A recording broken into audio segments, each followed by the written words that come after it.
Saan kaya yun? Sabi na.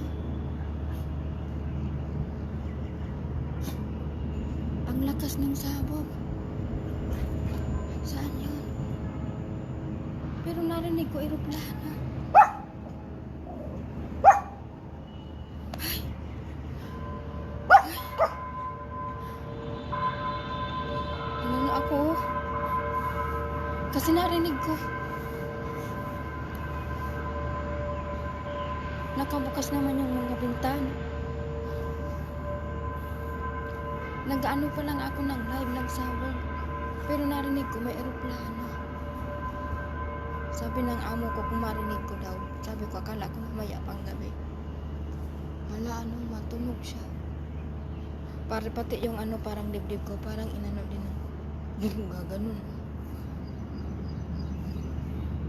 Ayun marinig nyo, may eroplano sa taas. Eroplano sa drone yung nagmumonitor dito. Pero hindi ko makita yung eroplano kung nasaan, yung tunog lang ang nakita ko. Pagtapos ng sabog sa tapos din. Natakot din pero parang nasanay na din ako. Isa pa lang. Maya-maya mayroon pa yan. Malayo man ako kasi dito kami. Nagbaba na kasi nasa taas kami. Makita nyo po, dito ako ngayon sa nasa rooftop ako ngayon. So bali marinig nyo po is may eroplano, may drone. So bali kasi mahamog kasi ngayon kasi malamig. So maya may magsasabog na. May isa na kasi sabi ilan daw yung ngayon. Nagulat ako bigla. Kasi nagsiset pa lang ako ng live. Biglang nagkalabog. Ang lakas. Marinig nyo po yung drone nasa taas. Andito po ako sa Beirut, Lebanon. Ayan po, yun po yung karagatan ng Beirut. Bali, doon po yung sa parting yun doon is yung sumabog nung 2020, August 4. Tapos itong pinapasabog ngayon is doon po yung kung saan yung leader na si Narsala. Sa Dahe po yun. So doon po yun doon din po lagi ang pinapasabog nila kasi andun yung mga Hezbollah. So wala man po dito sa side namin, kaya medyo safe po kami. Bale doon po yun sa parting yun kasi suburb po is doon na parte yung suburb ng Lebanon. So bale doon is north doon. Ang south naman is doon sa parte doon yung south. Ayan marinig nyo po yung eroplano sa sa Himpapawid. So bale hinahanap niya po niyang target ng eroplano. Pero nervous ako. Hinahanap niya yung yung marinig niyo po. Hindi ako magsalita Tunog po 'yan ng eroplano. So kaya yung sinabi niyo po na piki yung yung post ko, hindi po yung piki. Dito po talaga yun nagsilikas yung mga nasa Dahe. So ko po kasi baka kung biglang magsabog ko yung cellphone ko, mabitiwan po sa takot. So ayun, pero okay man po kami dito. Yung mga nandoon po sa Dahe is pinapalikas talaga, wala doon yung mga civilian. So hindi po tulad sa atin pag naglikas po is dala yung mga gamit. Dito hindi po, naglilikas po sila sa sasakyan, may ilan lang damit, tapos balik sa ulit pag narinig nyo po. Ang nagpapasabog po is Israel. Kumbaga kasi yung yung Hezbollah po is pinapatigil sila maggawa ng mga pasabog. So ayaw tumigil. So ayun, matagal na po yan dito. Gira. Pa yan since 2023 kaya nga po di pa ako nakaka-uwi kasi wala silang UEC. Pero naggugol lang po doon sa sa south, hindi po dito sa city. Ngayon nandito na po kasi andito sila sa baba. So may isa po silang area na yung Dahe po ang pangalan. So makikita nyo po yan sa MTV Lebanon o LBCI. Andun po yung mga news na tungkol dito araw-araw. Andun po yung nakita. Narinig ko po yung eroplano. So bale yung eroplano is nag-iikot po yan doon sa area. Habang hinahanap nila yung area na building na pwede nilang pasabugin. So dyan po yan pero nakakatakot na. Pero siyempre, kailangan mong maging matapang para sa mga pamilya mong naiwan sa Pinas. Kasi kung uuwi man ako doon, kahit sabi, may mandatory nga kami na kung gustong mag-mandatory bang mag-repatriation, pero hindi ako sasama kasi mabait naman yung amo ko. So di ko sila kayang iwan sa kabila ng mga pinagdaanan ko sa buhay, sa pamilya ko. So yung amo ko is nandyan para sa akin, kaya kahit ganito hindi ko sila kayang iwan. Nagkukonsensya ako kasi gusto na lang yung amo ko para sa akin, para sa pamilya ko. Anytime na kailangan ko, nandyan yung amo ko. Kaya ang hirap din magdesisyon. Kahit gusto kong umuwi kasi natatakot ako, pero hindi ko magawa kasi ang hirap. Hindi man po dinadamay yung mga sibilyan, pinapaalis po. Iba yung nakaraang araw po, mga Monday po ata yun. Monday Monday po. Pinalikas naman po yung mga tao doon. Tapos nagbalik lang sila after ng pagsab. Nasa kalsada silang lahat. Kaya yung grabe yung traffic dito. Kaya kanina sana may pasok na yung amo ko, kaso nagbaba naman ang yung government na walang pasok sila. Kasi nga yun naman may target naman yung Israel. Kaya nakakatakot totoo pag narinig mo, pero pag hindi mo narinig parang normal lang, ganun. Kaya nga tinawagan niya ako ng amo ko, sabi niya Aileen, kasi mag-ingat ka kasi baka matakot ka na. Ayan ayun na. Ay, ano yun? Ano yun? Ay, bababa na kami. Narinig nyo? Parang parang yung nagpapalag.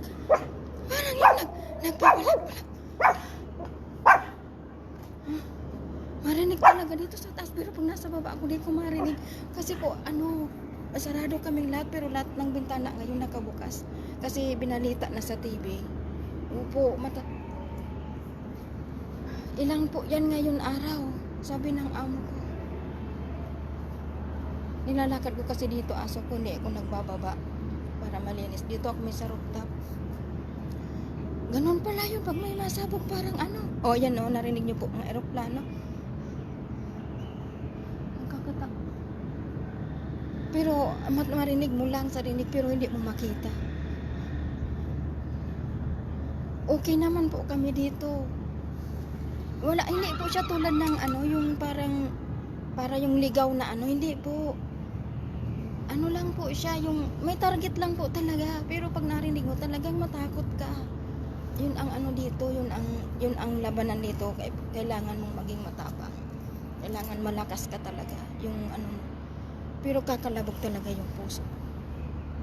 Yung grabe ang takot ko nung nangyari yung September na yung grabe talaga yun. Yung akala ko nasa bubong na. Kasi talagang yung building. Yung parang Pero dito, wala naman sa amin dito sa malapit ko. Kaso mga 15 minutes dito, yung layo. Yung layo ng target. Dahil po yun. Narinig mo po yun, sir? Oo, yung parang ganun. Nagmimisa yung simbahan.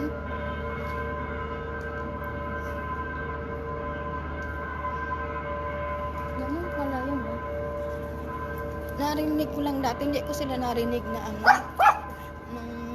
mga jet plane na hindi ko yan narinig. Ngayon ko narinig na nandito ako sa taas. Pero kung dito, hindi naman. Kaso narinig ko yung parang tumugba ng jet plane na ba? Ayun, kung parang akala ko dito nasa sa uluhan ko. Ayan po yung eroplano, pero kung hindi, wala po silang papasabog, wala pong eroplano. Tapos yung 24 hours po may drone dito. So yun yung dito, yung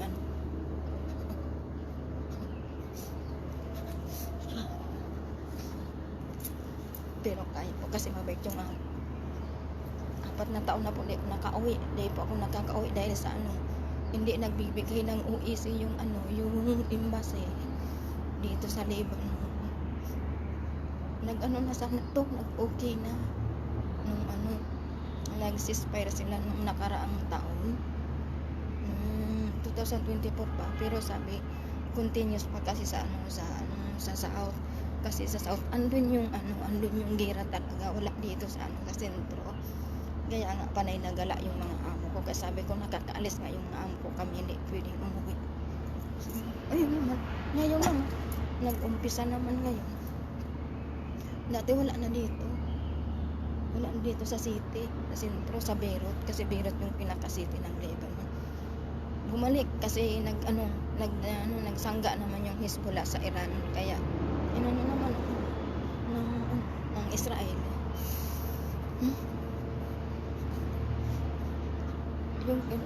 Pero sa TV makikita nyo po yan, ano, live po yan, makikita nyo yung update dito, makita nyo po sa ano, sa MTV Lebanon po andun, tapos LBC ay po andyan po, nakikita yung mga news, naka-live coverage po sila. Nanginginig ako. Wala ako natatawa.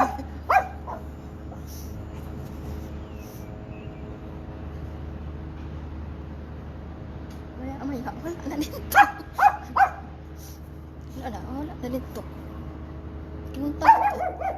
Ay, stop.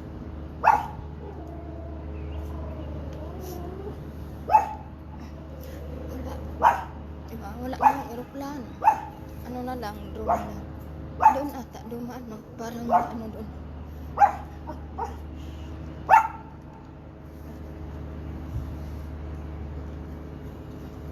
Nakakatakot ka na nga.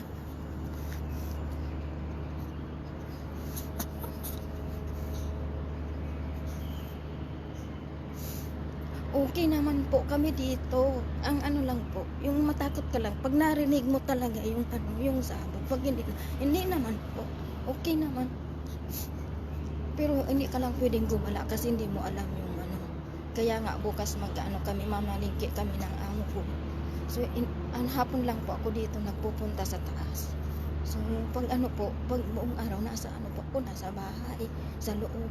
Hindi po ako pwede sa ano, naglalabas. Wala pa akong day off. Okay naman, karamihan po dito halos gusto mag-stay, ayaw po umuwi muna. Kasi nga, iniisip naman walang trabaho dyan sa atin. So, siyempre, ako din okay naman.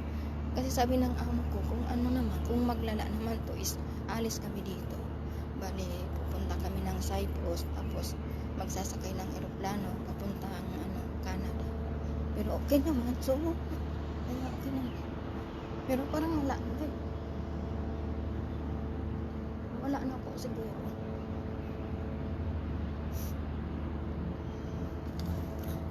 Signal. Mag-live lang po kayo, madam, hanggat kaya para malaman ng gobyerno natin dito sa Pinas. Alam po ng gobyerno sa Pinas, matagal na po yan, kaya nga po hindi kami nakakauwi. Kasi nga dahil sa naka-level 3 po kami. So nakauwi po ako is 2022. Then yun na lang. Yung gusto kong umuwi pagtapos ng kontrata kong 2 taon, hindi na kasi nga naggira na dito. 2023 naggira. So tapos 2024 yung malala, yung pinasabog yung yung leader. Una nun pinasabog nila is mga pager, alam nyo po yung pager. So yun, kung mayroon ka nun, yung parang cellphone dyang maliit, yun yung ginamit ng Israel. Tapos tinatakot sila para matigil. Dito sa Beirut, hindi natakot. So araw-araw noon 2024 yun, mga yun, mga May ata yun, hanggang sa nakuha kung saan nagtatago si Narsala, yung pinaka-leader. Yun yung pinakamalala yung nakuha nila. Makita mo pag gabi, parang akala mo movie lang, makita mo nagliliparan yung mga missile sa taas. Pag may eroplano yun, marinig mo. Pag may eroplanong malakas ang tunog, yun magpapasabog sila. Pero pag wala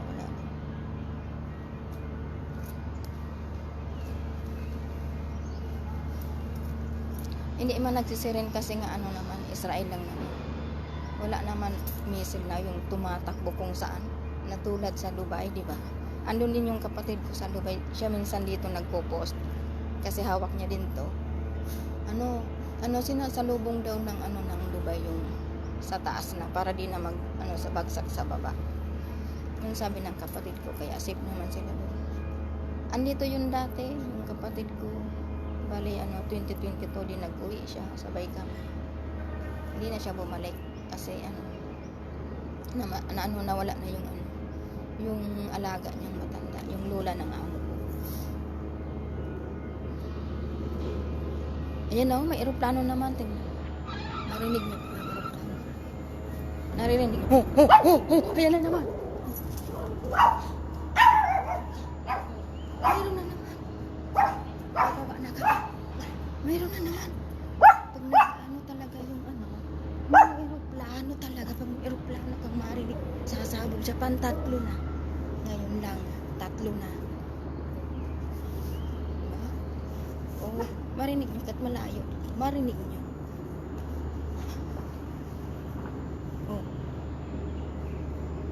Hindi pa tapos yung eroplano.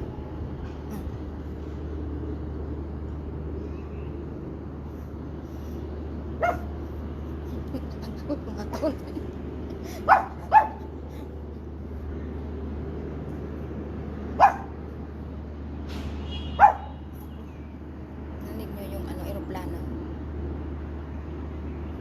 Ilan yan? Marami pa yan sunod. Hanggang mamayang gabi. Hanggang kung kailan yan matapos. Masarap mo bakit kung nakukuha nila. May sila, may drone. Yung drone nila is lahat ng galaw namin dito is nakikita. Usapan, lahat nila galaw. Pati device alam nila. Kaya di mo piling maano yung Israel. Hindi mo piling maano sila kasi makalino sila.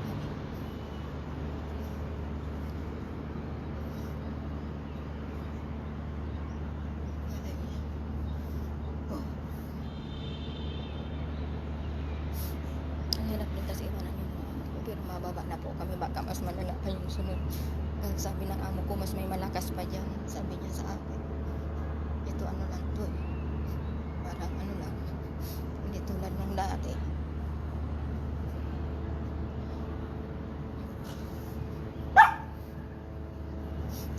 Babay po, salamat po. Bababa na po kami, baka mas may may eroplano pag laging nakatatlo na ngayon. Ngayon pa lang, hindi pa nga ng 1 oras, may ilang minuto pa lang ako nag-live. 18 minutes pa lang, nakatatlo na. Bawat 5 minuto siguro, sila eh. Nagpapasabog sila.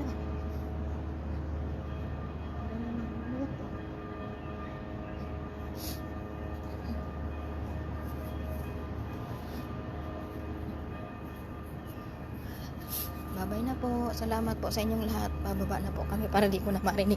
Mawala na yung yung kining, yung panginginig ko. Nakakatakot din talaga eh. Hindi na po. Yung alaga ko, makulit to. Yan, tong pero makulit to. Makulit to para ko tong bata. Natutulog daw sa tabi ko. Mabait din to. Ulit na. Babay na po. Ayan yung, kaya kung nakita nyo, totoo po yun. Palagi dito kung baga, nakikita kasi nila kung nasaan sila nagtatago. Kaya, yung mga saan sila nagtatago sa ilalim. So, pinapaalis yung mga tao kung saan malapit doon nakatira. Yun. So, pero safe po kami dito. Di ka lang pwede magpunta doon kung saan sila nakatira para di ka ganun lang po. Nagmimisa yung simbahan kasi panay pasabog ko. So, babay na po. Thank you. Bababa na po ako. Sa kami doon kami sa na. Sa na eh.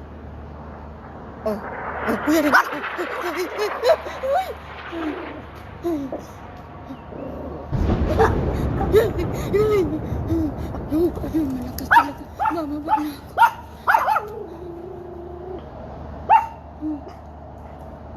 Ganun yun. Yun niya. Grabe. Pang-apat na siya. Pang-apat ng sabog.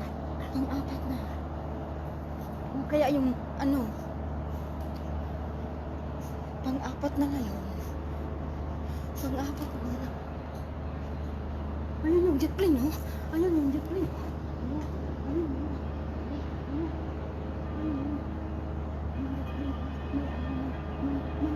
May umusok. Yung jet plane.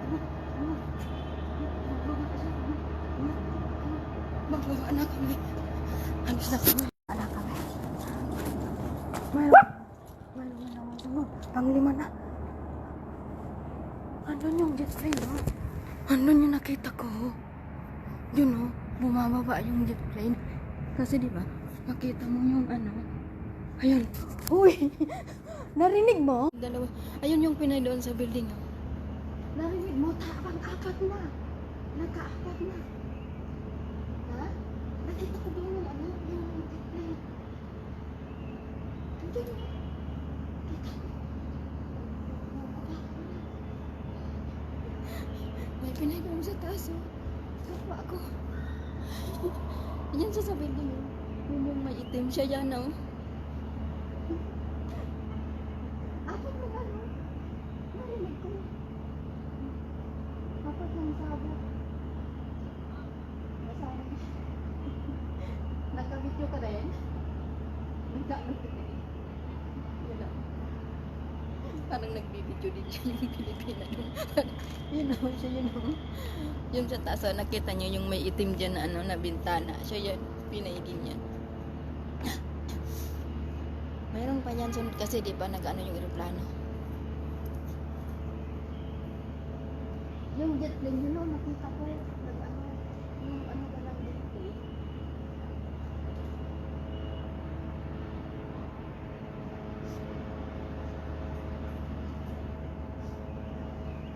Uubusin ata yung hospital. Pag may bagong upo, inaano nila, tinatarget nila. May bagong upo. Pero pag hinanakit naman. Di ba naon nung Iran? Yung Iran is sa Iran na yun. Iran, Israel. Tapos nagdamay yung Hezbollah. Kaya dito, nagdamay din ilang araw. Pag ilang araw, dito na din. Tinarget na ng Israel kasi yung Hezbollah nakialam. Kaya, yun. Wala kasi akong load. Pero makita nyo doon. Iwan ko kung ano traffic doon.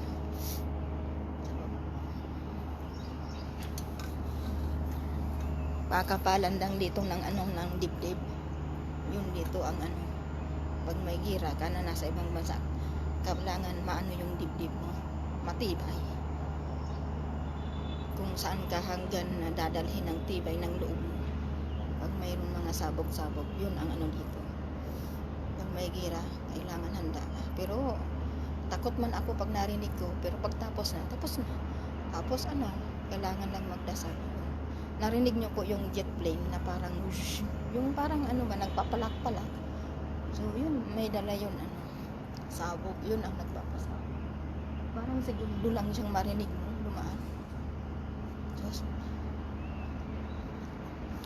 sana mahinto na kasi gusto ko din naman umuwi. 4 na taon na ako hindi nakauwi. Nakaraang taon pa gusto ko nang umuwi. Hindi ko nakakauwi. Sabi ko nga nung December kung nag-open ng OEC, uuwi sana ako kahit ano saglit lang. Mayakap ko lang mga anak ko. Pero hindi. Kasi gusto ko pang bumalik. Ayaw ko pang mag-stay sa Pinas. Kaya hindi pa ako umuwi. Kaso hindi man nagbigay ng OEC yung ano. Diba nag-live nga yung ano, embassy dito. Nag-ano ng mga hinaing ng Pilipino nung September. Akala ko yun naman yung motor. May motor dito. Yung motor dito is parang akala mo tricycle tingnan sa video. Pero yung motor is parang may ano ba, yung di ka mabasa. Ano? Iwan ko kung siguro. So next year ako plano naman mag-uwi. Pang 5 taon na. So dahil nga sa gira di ako nakaka-uwi. Pwedeng umuwi kung hindi ka na babalik. Pero babalik pa kasi ako. Kaya yun. Naudlot lagi yung uwi ko. Sana maging okay na para next year makaulit nila makasama kong mga anak ko. So mahirap din, so, pero kaya kakayanin para sa maglulubat na po ako. Bababa na po. Kaya doon na lang po kami sa sa basement, kasi sa basement di mo marinig. Thank you po sa inyong lahat. So mga nandito sa Lebanon, so keep safe sa lahat po ng nandito sa Middle East. Mag-ingat po tayo at magdasal. Yun po ang tanging sandata natin is magdasal. Basta laban lang, yun lang. Ako okay lang kasi yung amo ko is mabait, di naman ko pinapabayaan. So ayun, thank you po. Bye bye, God bless all. Ingat po kitang lahat, tayong lahat mga nasa Middle East, dahil tayo po ay pinagdaraanan ng gera.